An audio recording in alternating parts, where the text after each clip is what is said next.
Bienvenidos al podcast del Club del Inversor, el podcast donde hablamos de negocios, finanzas, emprendimientos y aprendemos juntos a recorrer el camino de la inversión.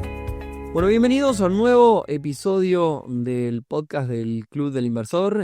Hoy un episodio en donde vamos a hablar de la temática del mes de julio, que es de cripto, pero lo vamos a hacer con un invitado que sabe muchísimo del tema y que además tiene, como siempre, una historia. Ustedes saben que a nosotros nos gusta siempre en este podcast del Club también contar un poco las historias de nuestras invitadas y nuestros invitados, y un poco eso es lo que vamos a hacer en el día de hoy, además de hablar de cripto, que me decías que tiene mucho que ver con tu historia. Así que, en primer lugar, primero, Carlos, muchas gracias por participar de este episodio del podcast. Contanos quién sos, por tu tono se da cuenta que no sos de acá, y cómo llegaste a Uruguay. Llegué a Uruguay básicamente por muchas investigaciones, no sé si muchas, pero por investigación de salir de Venezuela por tema contexto inflacionario, contexto político, económico, todo este tema. Y se dio la casualidad que se mezclaron ahí un par de factores, hablando de esto de cripto, que es mi historia más trágica, a la vez que mi mayor aprendizaje con respecto a este tema, ¿no? ¿Por qué? Porque por allá por 2015 empiezo a hacer mis planes de irme a algún lugar y en ese momento, tema Venezuela, empiezo a ahorrar en dólares. Como la mayoría de latinoamericanos que piensan o sienten que es algo donde puedes resguardar tu valor, ¿no? En eso, algunos amigos me vinieron con el tema de Bitcoin, todo este tema, y obviamente cero investigación, no hice nada. En ese momento compré,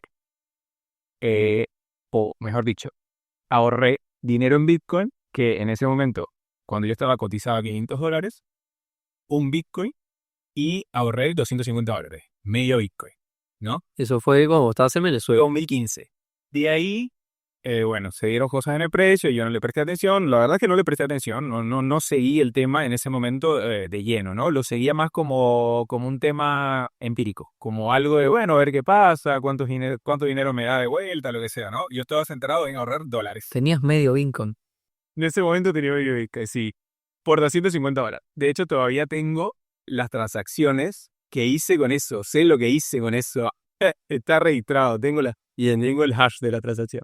Bueno, bien, después de eso, Bitcoin llegó a $2.500 o algo así, no recuerdo bien, y después pasó a valer $200, ¿no? En todo ese trayecto.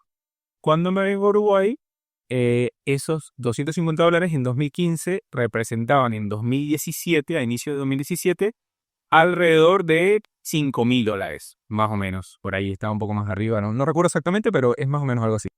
Y ya estoy planificando todo y digo, bueno, todo el dinero que tenía en Venezuela ahorrado lo utilicé para comprar cosas desde Venezuela. El pasaje, comprarle cosas que me iba a traer, todo ese tipo de cosas.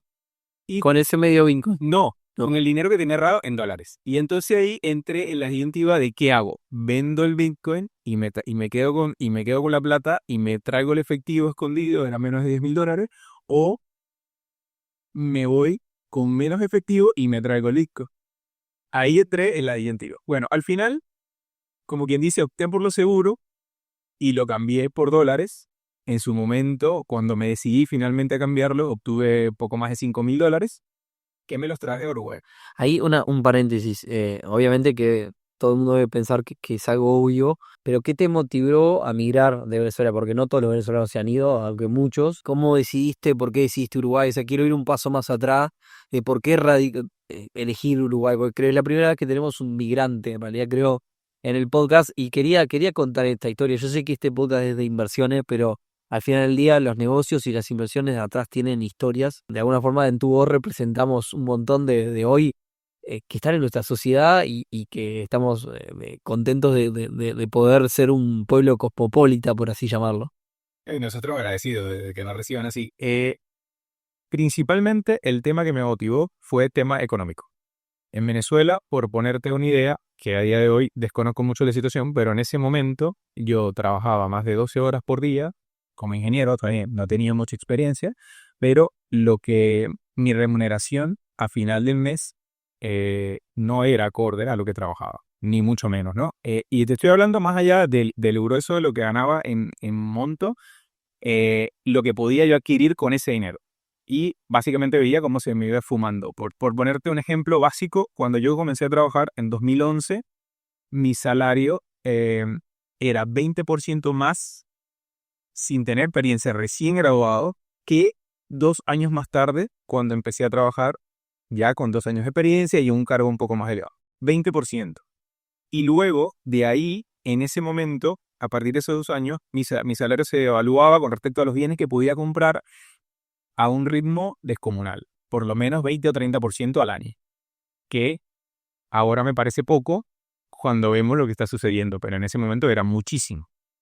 Entonces nada, desde ahí empecé a investigar, a ver, bueno, qué puedo hacer, y si bien en Venezuela, bajo ese contexto, hubo mucha gente que ahora mismo la está pasando muy bien porque lo vio como una oportunidad de independizarse, de ver negocios, de ver oportunidades.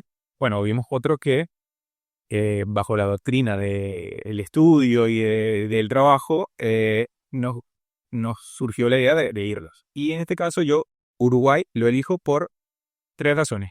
La primera, leyendo un poco, estabilidad económica me brindaba Uruguay y yo venía huyendo precisamente de la inestabilidad económica, entonces dije, bueno, está bien, esto es un punto a favor. Después, el tema de legislación, que también lo investigué en otros países, acá me pareció bastante seguro, ese tipo de cosas, y yo dije, bueno, me pareció serio. La realidad es que me pareció serio, más allá de, bueno, de que pueda haber cosas como en todos lados que no sean tan buenas. Y después, por último, lo que terminó de decidir la balanza, pero ya obviamente estaba básicamente decidido, fue el tema de que desde Venezuela con Uruguay yo pude venirme legal. O sea, ya cuando yo ingresé a Uruguay ya yo era residente, permanente inclusive. Entonces, nada, se juntó un cóctel de cosas ahí que me terminó haciendo decir, Igual, según lo que me estás contando, vos te viniste en un tren 5 estrellas. No viniste haciendo dedo por la carretera en Brasil ni escondido dentro de un ómnibus. no, pero eso fue una planificación que me llevó por lo menos 2 años, llegar hasta este punto, debería irme así, y me vine 5 estrellas, totalmente. Me vine en un vuelo directo hasta Buenos Aires, y de Buenos Aires me vine en buquebús hasta Montevideo, porque mi buquebús iba hasta Colonia y de Colonia a Montevideo, pero por cuestiones de la vida me cancelaron ese y me pusieron mi clase VIP en el Francisco directo a Montevideo.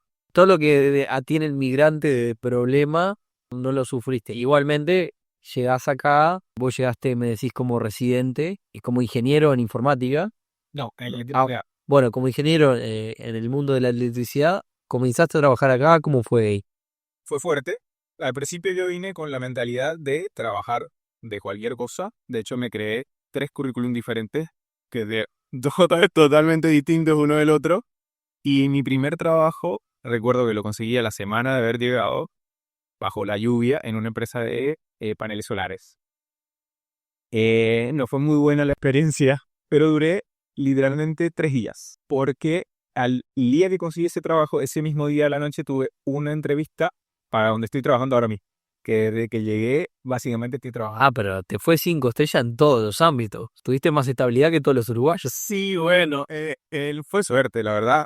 O sea, capaz se combinan algunos factores, pero la verdad que fue suerte porque acá donde estoy ahora, está bien, llevo 8 años, pero no 8 años en el mismo puesto, he ido creciendo, ha habido oportunidades y todo este tema, pero la realidad es que, bueno, cualquiera que me escuche va a entender que el primer trabajo, mi sueldo neto, antes de descuento, era de 15.000 pesos, Claro. en ese que conseguí donde duré 3 días. Y ya, bueno, después la cosa fue mejorando, por suerte, y acá estamos, ¿no? Ahí un poco tu historia, que además me contabas antes de arrancar a grabar que ahora también estás con tu familia y demás, que es un poco cambia tu familia que se vino hace poquito.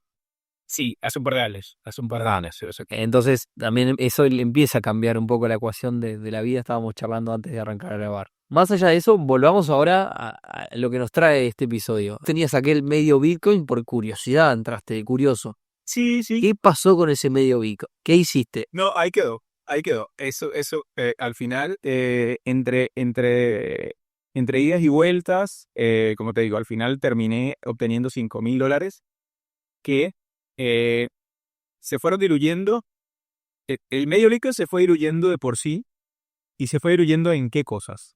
Se fue diluyendo en cosas de las que hoy en día tenemos muchas más, pero que ese día no era, en ese momento no era tan obvio para mí, quizás era muy obvio para muchas personas, pero en plataformas de, bueno, si metes medio Bitcoin, te damos uno, este tipo de cosas, ¿no? Rendimientos exorbitantes en el momento, pero obviamente, al ser mi capital total $250, porque yo lo voy en dólares, en esta plataforma destinaba 10, 15, que en su momento no eran 10 y 15 porque al el Bitcoin haber subido era mucho más, ¿no? Pero yo lo veía en fracciones de Bitcoin, que fue lo que me costó al final los $250. Se fueron diluyendo entre esas cosas que, a pesar de haber sido aprendizaje, no fue tanto aprendizaje en ese momento, quizás por el contexto en el que estaba y que en un punto me vi como forzado a preservar el dinero por sobre todas las cosas, el efectivo de fiat, para este plan que tenía de venir ahora. Como te digo, tengo las transacciones, tengo todo, lo puedo buscar, intento olvidarlo por... A Carlos lo invitamos, le contamos a la gente, lo invitamos porque Carlos dio un curso dentro del Club Inversor donde un poco tenemos un tutorial para justamente empezar a aprender a operar con el mundo de las criptomonedas. No sé si es experto, pero es alguien que sabe mucho del tema. Entonces me imagino que todo ese mundo cripto, Carlos, para vos, no quedó en vendí el medio Bitcoin o lo usé. No, por supuesto que no, por supuesto que no. Después de eso, y precisamente se mezcla mucho la historia con haber venido acá, después de eso, y teniendo en cuenta el tema económico y el tema de querer, es que como reforzar, no sé si un respaldo, pero reforzar algo, de tener algo tangible y no depender siempre de una sola cosa, ¿no? Lo reviví un poco acá a partir de 2018, 2019, cuando estuve un poco más estable, por así decirlo, ¿no? Aunque bueno, no pasé tanto trabajo, me consideré que estaba un poco más estable a partir de ese momento. Y a partir de ahí empecé otra vez. Empecé otra vez A juntar. sí, con mucho cuidado. No juntar, sino estudiar y a mirar qué poder hacer a partir de eso que me pasó en ese momento. Y recuerdo que ahí estábamos llegando cerca de un pico, no recuerdo la fecha exactamente, si 2018 o 2019, pero estamos llegando cerca de un pico de $12,000, algo así, que recuerdo que en ese momento, después de todos los vaivenes y de toda la plata que tuve que gastar en el viaje y toda la cosa, recuerdo que mis ahorros en ese momento, no lo voy a olvidar nunca, eran de $1,000. Y estuve muy tentado a poner los $1,000 enteramente en Bitcoin con el Bitcoin a $12,000. O sea, hoy tendría $10,000. Correcto. Y no lo hice. No lo hice y entre inseguridades de que estimba, de que estoy aquello, de que muchos de mis amigos, incluso yo mismo, haciendo cosas derivadas por desconocimiento, habían perdido dinero en el camino, me entró la duda y de ahí Bitcoin creo que corrigió a 3,000. No recuerdo si fue en ese momento o no, pero creo que a 3,000 o un poco menos. Y dije como que, wow, qué bueno que no le puse esta plata a este activo en este momento cuando estaba en 12,000, porque bueno, me iba a jugar, ¿no? Sí. Entonces, nada, ahí seguí intentando estudiar, prepararme, lo que sea, y después fui con un poco más de cautela. Fui con un poco más de cautela, pero con mucho más conocimiento. Y para mí eso ha sido inverso. Mientras más conocimiento tengo, ¿Cómo, cuando decís empecé a captar conocimiento, cómo que leías? ¿Cuáles fueron tus fuentes para...? mira, a día de hoy tengo todavía fuentes que mantengo, canales de YouTube, revistas de esta Bitcoin Magazine, ese tipo de cosas que estos canales que ahora son otra cosa que antes eran mucho más didácticos, ahora pasaron a ser como más de propaganda y generar revenue y todo este tema, pero hay algunos que se mantienen y hay algunos que mantienen filosofía Bitcoin que para siempre van a quedar ahí, que para mí son los mejores, donde más aprendes, donde Si tuvieras que decirle uno o dos lugares a la gente que nos escucha donde puede aprender sobre el mundo cripto. bueno, voy a hacer un balance, ¿no? En uno va a ser el canal de Juan Rodríguez que se llama Bitcoin Criptos, que lo sigo desde esa época al chico. De hecho, él conoció Bitcoin después que yo. Y es una eminencia, o sea, es muy bueno. Es muy amigable, o sea, no es un canal tan técnicamente profundo, pero te ayuda bastante. Y después, como estudiobitcoin.com, es para mí una de las más completas, solo que al principio puede ser compleja o puede ser difícil de entender porque el conocimiento que está ahí, la información es un poco densa porque va más, aunque tienes, de hecho cuando entras tienes distintas ramas de agujeros de conejo, como lo llaman ellos, rabbit hole, la mayoría son bastante técnicas y lo que te quieren, no te quieren llevar, pero lo que te quieren hacer es resaltar las características de Bitcoin como activo y que te puede dar de diferentes vertientes, sin explorar tanto la vertiente del lado de inversión, ¿no? Sino más del lado de lo que sería la privacidad, la libertad, este tipo de cosas, ¿no? La anticensura, todo este tema. Y en el canal de Juan sí vas a conocer un poco más la parte inversora, que está muy buena porque te ayuda bastante. Así que, pasando raya, el canal de Juan que dijiste, o sea, para aprender de Bitcoin se necesita estudiar en el canal de Juan, decías. En el canal de Juan vas a aprender mucho más de cómo invertir sobre el activo, porque tienes mucha información de cómo tratar al activo desde el lado de inversor netamente. También te da tips. ¿El nombre del canal cómo era? Bitcoin y criptos. Bitcoin y criptos se llama el canal, y lo otro era una web. Una web que se llama estudiobitcoin.com. Estudiobitcoin.com. Es muy completa, pero como te digo, tiene ese tema que, bueno, puede ser denso al principio. Ahí aprendiste todo lo que sabes hasta el día de hoy, ¿no? Sí y no, porque el tema es que te deriva mucha información, pero no tiene sentido que entres a cubrir muchos temas de una sola vez, dependiendo de lo que tú quieras hacer. Porque Bien, ¿para qué sirve el mundo cripto, según Carlos? ¿Para qué le sirve a los venezolanos, a los cubanos? Hoy hablaba en un contexto inflacionario, en un contexto de no acceso a determinadas monedas. ¿Y para qué le sirve a Carlos hoy en Uruguay? en el contexto inflacionario es muy fácil de detectar, pero en el contexto que estamos acá es un poco más difícil, pero yo le seguiría dando el mismo uso. Yo le seguiría dando el mismo uso, más allá de que acá en Uruguay se está promoviendo mucho lo que son los pagos con criptomonedas. Vamos a diferenciar, ¿no? A mí me gusta, no es que sea maximalista de Bitcoin, pero sí, no, mentira. Pero sí hay que diferenciar lo que es Bitcoin de lo demás, porque lo demás es mucho, es muy extenso, no sé si complicado es la palabra, pero te lo venden como algo que quizás no es. Entonces hay que ahondar mucho más. Entonces, para mí ahora mismo, la practicidad está en Bitcoin y si se quiere, por tema de adopción y por tema de familiarización con la gente, en criptoactivos que sean estables con alguna moneda fiat, el euro o el dólar, ¿no? Puede ser otra, pero principalmente. Te referís a USDT y demás. Correcto. Monedas estables que siguen el valor del euro, el valor del dólar, que hay varias, está USDT, que es de Tether, y después está USDC, que es de Coinbase, digamos. Ese Circle, exactamente, que es esa Coinbase, exactamente. Esas son las principales, obviamente las que tienen más capitalización. Hay otras más. Para mí, la entrada está por ahí y la practicidad va a iniciar por ahí.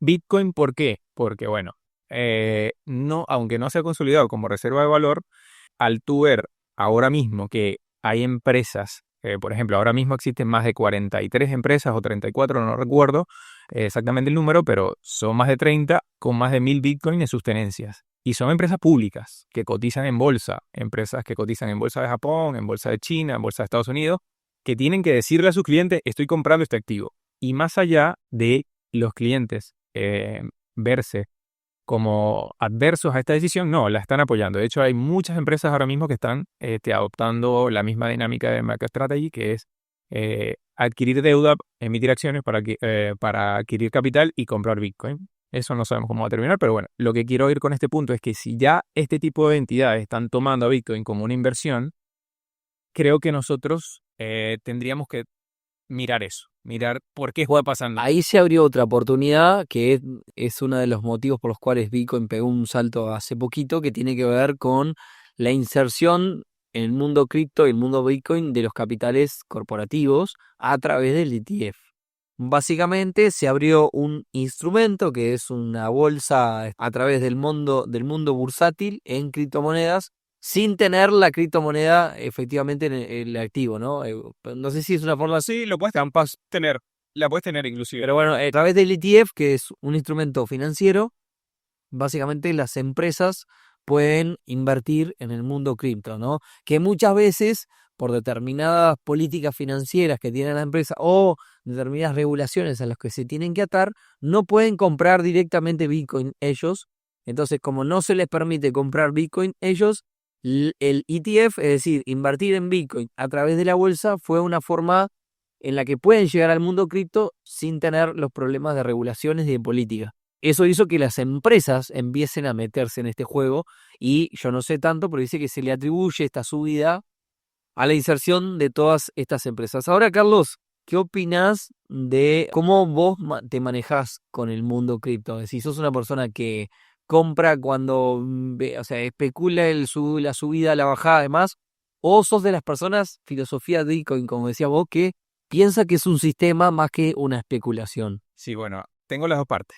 Tengo las dos partes, tengo divididas mi estrategia, por decirlo de alguna forma, por darle un nombre, pero obviamente al tener un activo que se revaloriza tanto como se ha revalorizado Bitcoin, que obviamente no sabemos si lo va a hacer en el futuro, pero esperaríamos que sí, por todo este tema que estamos hablando, sería como ilógico perderse esa oportunidad o por lo menos no ser partícipe, intentar ser partícipe de esa gran oportunidad que hay. Entonces, si bien por un lado soy o quiero intentar como sumarme a esa filosofía de lo que te da Bitcoin, por otro lado también quiero intentar aprovecharme de esa revalorización que da el activo.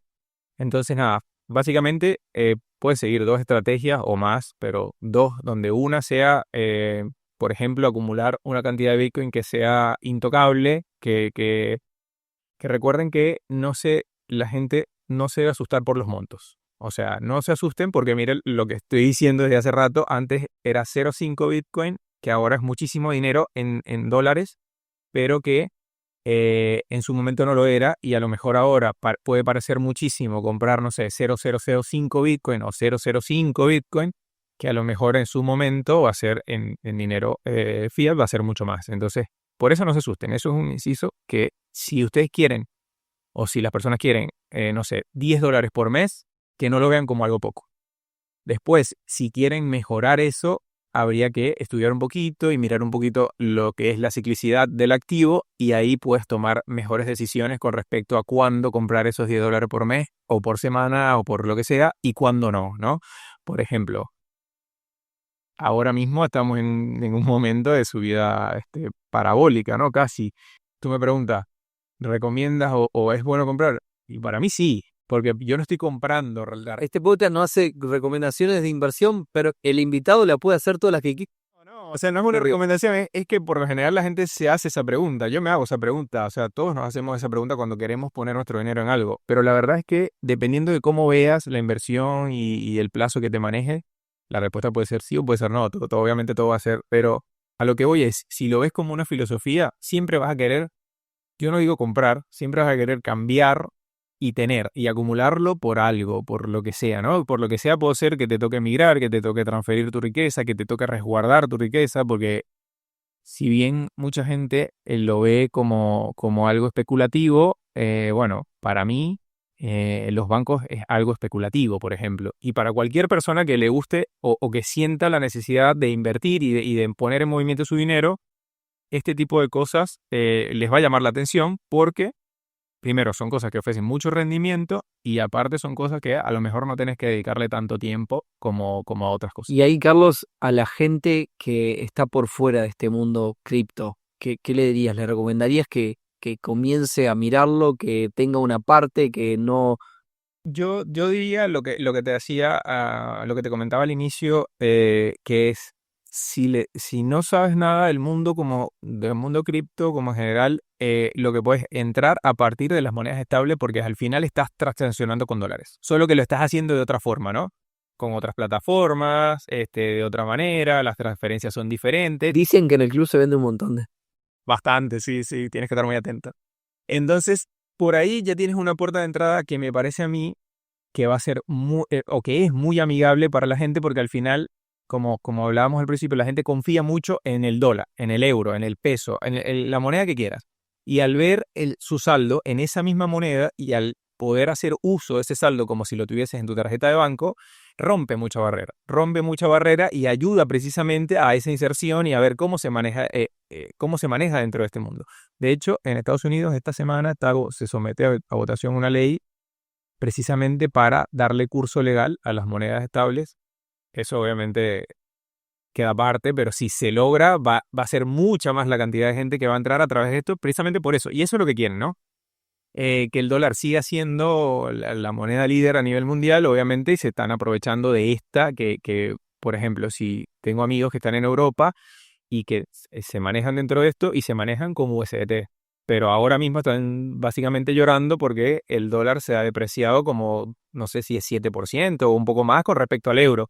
Entonces, bueno, existen estos problemas, pero al final ellos intentan aprovecharse de esto y intentan continuar tomando parte del mercado, y creo que eso, si se llega a probar, va a ser una muy buena movida y cada vez más gente va a entrar a partir de ahí, ¿no? Dentro del mundo, dos preguntas quería hacerte porque no sea muy largo. La primera es, dentro del mundo cripto, más allá del Bitcoin, más allá de las monedas estables de las que hablaste y este tema de la ley que se está hablando en Estados Unidos, ¿qué proyectos ves vos que tienen? Cuando me refiero a proyectos, para que la gente entienda, existe el Bitcoin, que es una moneda del mundo cripto, existen las monedas paralelas al dólar como el USDT, pero también existen otras monedas, como puede ser Solana, como puede ser Ethereum y demás, que están asociadas a proyectos, es decir, que tienen proyectos atrás, no fueron solo creadas como monedas, sino que pretenden tener una utilidad. ¿Qué proyectos ves vos que pueden estar buenos o que te pueden interesar o que da para prestarle atención? Y lo que pasa es que es complicado elegir uno o elegir algunos, sobre todo por tema de lo que hablamos de la ciclicidad, ¿no? A nivel de utilidad, lo que se ha demostrado es que lo único que tiene utilidad es Bitcoin. Utilidad real, ¿no? Ya después, a nivel especulativo y a nivel de explorar nuevas tecnologías, bueno, hay muchos proyectos. Pero por darte un ejemplo corto, si revisas, cualquier persona lo puede hacer, revisar el top de criptomonedas diferentes años, y sobre todo tomando en cuenta la ciclicidad de 4 años que tiene este ecosistema, te vas a dar cuenta que siempre cambia, exceptuando Bitcoin y, bueno, después del segundo ciclo de Ethereum. Pero lo que sí te puedes dar cuenta es que en una gráfica de mercado, cualquiera de estos proyectos que compares contra Bitcoin tiende a ir a cero. ¿Qué nos dice esto? Que al final del día, la utilidad real, todo el mundo o el mundo financiero la ve en Bitcoin, más allá de los maximalistas. Entonces, decir un proyecto ahora me parece a estas alturas muy arriesgado, pero muy arriesgado por eso, porque el proyecto que esté ahora o que pueda ser útil ahora o servir para algo ahora, quizás no sea el del siguiente año o el del siguiente ciclo, y no se mantenga en el tiempo, porque la mayoría son así. Y la mayoría son así, y podemos revisar, no sé, si hay alguien que viene siguiendo este tema, podemos revisar el top 10, no vayamos muy lejos, del ciclo anterior, y lo vemos ahora, y a lo mejor se mantienen algunas, sí, pero cuando los comparas contra Bitcoin, la realidad es que si lo vemos desde el punto de vista inversor y desde el punto de vista de utilidad, la realidad es que hubiese sido mejor tener Bitcoin desde ese momento a tener cualquiera de las demás. Entiendo. Ahora, quizás alguien nos está escuchando y dice, bueno, me convenciste, me voy a empezar a interiorizar y me voy a comprar un poco de Bitcoin o de una moneda estable, o voy a intentar entrar a este mundo. ¿Por dónde es la puerta de entrada y cómo almacenar estas monedas? Bueno, eso va a depender mucho de la fricción que pueda tener las personas y del objetivo que busquen, ¿no? Porque si, por ejemplo, tú me dices, bueno, yo quiero comprar Bitcoin porque sí, lo vengo viendo desde hace rato y quiero ahorrar así sea $10 por semana y lo quiero salvaguardar, bueno, perfecto. Lo primero, si ese es el plan, lo primero es buscar plataformas donde no tengas que dar tu identidad para comprar ese Bitcoin, como HODL HODL o iBots en Telegram, que tampoco... Vamos a dejar todas estas cosas, todos estos términos y English lo vamos a dejar en la descripción del programa. Dejamos claro, eso es lo primero, ¿no? O si no, comprar peer-to-peer. ¿A qué me refiero peer-to-peer? Bueno, si Nico tiene Bitcoin que los compró en 2013, la MTGOX, antes de que los hackearan, perdón, eso fue en 2011, pero bueno, por dar un ejemplo, y no sé, no estaban ligados a tu identidad porque en ese momento no te pedían tu nombre y los quieres vender, bueno, lo puedo comprar, se lo compro directo a Nico. Después, ahí yo voy a hacer una apreciación. Si no conoces a Nico, no le compres a nadie en el peer-to-peer porque el peer-to-peer es la cuna de la joda. Correcto. Eso es importantísimo. Incluso por plataformas como Binance, que ahí vamos luego, que para mí me parece una puerta de entrada muy amigable, muy fácil de mirar. El que no utilizó Binance de lo que llevan mucho tiempo en este mundo, no sé, o es muy, muy maximalista o te está mintiendo, ¿no? Y digo Binance por decir un nombre que es reconocido, pero bueno, cualquier intercambio. Esa me parece que es la parte más fácil de todas, siempre y cuando estés dispuesto a dar tu identidad, que es lo mismo como si estuvieses abriendo una cuenta de banco, necesitas identificarte, saber quién es, y a resignar privacidad. Pero me parece que es una muy buena opción para la gente que está comenzando. ¿Por qué? Porque puedes, con muy poco dinero, empezar a ver cómo funciona todo. Y ya después, obviamente, si te interesa, ir avanzando a otras cosas como una wallet en frío, que si vas a utilizar wallet frío, lo principal es si tienes Bitcoin y otros criptoactivos, porque si bien hablábamos de que quizás no existe algún proyecto que recomendar como tal, siempre hay muchos para especular, eso sin ninguna duda, y que en un lapso de tiempo menor a lo del ciclo van a dejar mucho más rendimiento que lo que puede dejar Bitcoin, Ethereum o Solana. Está bien, eso no se quita, no mezclar las cosas, ¿no? No mezclar las cosas y no entreverarse con el tema de, bueno, Bitcoin y las criptomonedas es toda una cosa, ¿no? ¿Por qué no? No es lo mismo, y si te adentras en el mundo tanto como para llegar a una wallet fría, que una wallet fría no es más que un dispositivo que tiene un chip de seguridad que no se conecta a internet, donde guarda las claves privadas, que las claves privadas es lo que utiliza para poder mover la criptomoneda, bueno, dependiendo de la tecnología que use, pero hablando de Bitcoin eso, si llegaste hasta ese punto te vas a dar cuenta que no puedes mezclar en una misma wallet fría, por ejemplo, Bitcoin ni siquiera con Tether yo lo haría. ¿Por qué? Porque Tether corre sobre Ethereum, y Ethereum es un programa tecnológico que puede tener vulnerabilidad. Una blockchain. Bitcoin no es que no las tenga, las puede tener, pero hasta ahora no se las han encontrado. Y cuando se las encuentra, hacen mejoras. Entonces, tener Bitcoin, por ejemplo, y USDT en la misma wallet fría, lo que te puede llevar es que hay una puerta trasera en el código que tiene USDT en esa red específica, que puede ser Ethereum, Solana, la que sea, que logre vulnerar la seguridad de ese dispositivo y que pueda extraer tu Bitcoin simplemente por el hecho de tenerlos guardados los dos en el mismo lugar. Ahí capaz que alguno te contraperdió, empezamos la cold wallet y demás. Para hacerlo sencillo, primero, nada, gracias Carlos por la participación. Si quieren encontrarlo a Carlos, tenemos dentro del Club Inversor un curso que fue dictado por él, donde arranca de cero, digamos, para que puedan entender un poco más la terminología, cómo se hace.